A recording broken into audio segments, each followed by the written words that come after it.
வணக்கம். தினபாரத் செய்திகள்.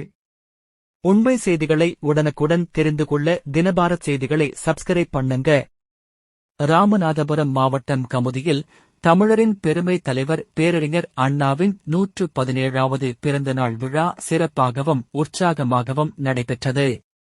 கமுதி பேருந்து நிலையம் முன் அமைக்கப்பட்டிருந்த அண்ணா திருவுருவப் படத்திற்கு இராமநாதபுரம் திமுக மாவட்ட கழக செயலாளரும் இராமநாதபுரம் சட்டமன்ற உறுப்பினருமான காதர் பாட்ஷா முத்துராமலிங்கம் எம்எல்ஏ தலைமையில் ஏராளமான திமுகவினர் மலர் தூவி மரியாதை செலுத்தினர்.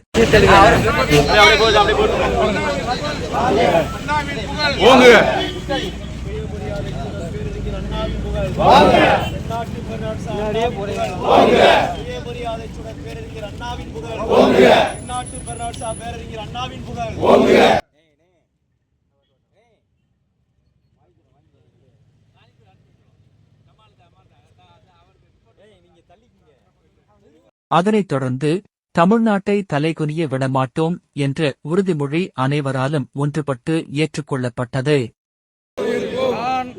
தமிழ் மொழி பண்பாடு மற்றும் பெருமைக்கு எதிராக எந்த ஒரு பாகுபாட்டை எதிர்த்து போராடுவோம். எதற்காகவும் தமிழ்நாட்டை தலைகுனிய விடமாட்டோம் என உறுதியேற்போம். பேரறிஞர் அண்ணா தமிழக அரசியலின் அடையாளமாக மட்டும் அல்லாமல் தமிழர் பண்பாட்டை உலகறியச் செய்த மகத்தான தலைவர் என்று நினைவு கூறப்பட்டது. கல்வியால் ஏழைகளின் வாழ்க்கையை உயர்த்த வேண்டும் என்ற நோக்கில் அரசு பள்ளியில் படிப்பவன் அரசின் மகன் என்ற எண்ணத்தை விதைத்தார்.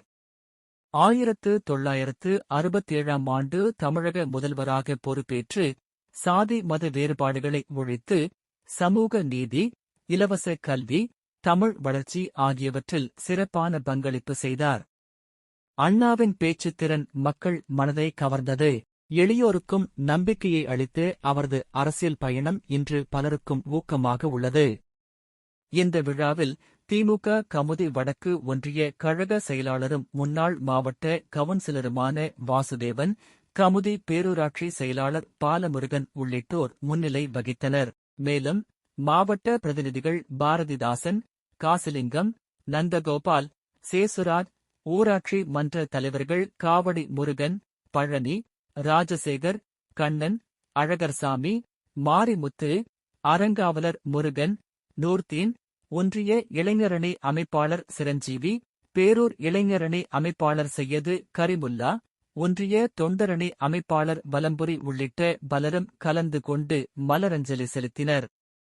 500க்கும் மேற்பட்டோர் பங்கேற்ற இந்த விழா உற்சாகமான சூழலில் நடைபெற்றது. இதனைத் தொடர்ந்து கமுதி அருகே உள்ள கீழராமநதி கிராமத்திலும் அண்ணா பிறந்தநாள் விழா நடைபெற்றது. வடக்கு ஒன்றிய செயலாளர் வாசுதேவன் தலைமையில் உள்ளூர் தலைவர்கள் மற்றும் தொண்டர்கள் கலந்து கொண்டு அண்ணாவுக்கு மலரஞ்சலி செலுத்தினர். நன்றி. தினபாரத் செய்திகள். உண்மை செய்திகளை உடனுக்குடன் தெரிந்து கொள்ள தினபாரத் செய்திகளை சப்ஸ்கிரைப் பண்ணுங்க.